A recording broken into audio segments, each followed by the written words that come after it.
તાપી જિલ્લાના નિઝર તાલુકાના જૂના અંતુલી ગામે વન વિભાગની ટીમને મોટી સફળતા મળી છે. અહીંના ખેતરોમાં ત્રાટકી રહેલા દીપડાને આખરે પાંજરે પૂરવામાં આવ્યો છે.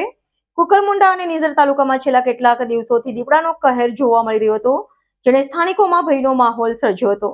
જૂના અંત્રોલી ગામના ખેતીલાયક વિસ્તારમાં આવેલ દિલીપભાઈ રઘુનાથભાઈ પાટીલની શેરડીના ખેતરમાં વન વિભાગની ટીમે પાંજરો ગોઠવી દીપડાને કાબૂમાં લેવામાં સફળતા હાંસલ કરી છે. દીપડો પાંજરે પુરાયાની જાણ થતાં લોકો ઉમટી પડ્યા. ગામના વડીલો, યુવાનો, બાળકો અને મહિલાઓ સહિત મોટી સંખ્યામાં લોકો પાંજરામાં પુરાયેલા દીપડાને જોવા આવ્યા. ઉલ્લેખનીય છે કે નિઝર તાલુકાના કોઠલી, જૂના અંત્રોલી, વાંકા, ચીચોદા, દેવાડા તેમજ સુલવાડા ગામના ખેતરોમાં વાઘ કે દીપડો જોવા મળ્યાની માહિતી વાયુવેગે ફેલાતા પ્રદેશમાં ગભરાટનો માહોલ સર્જાયો. આ પરિસ્થિતિએ સ્થાનિક ખેડૂતો, ખેતમજૂરો અને પશુપાલકો માટે જંગલ વિસ્તારમાં જવાનું જોખમી બનાવી દીધું હતું.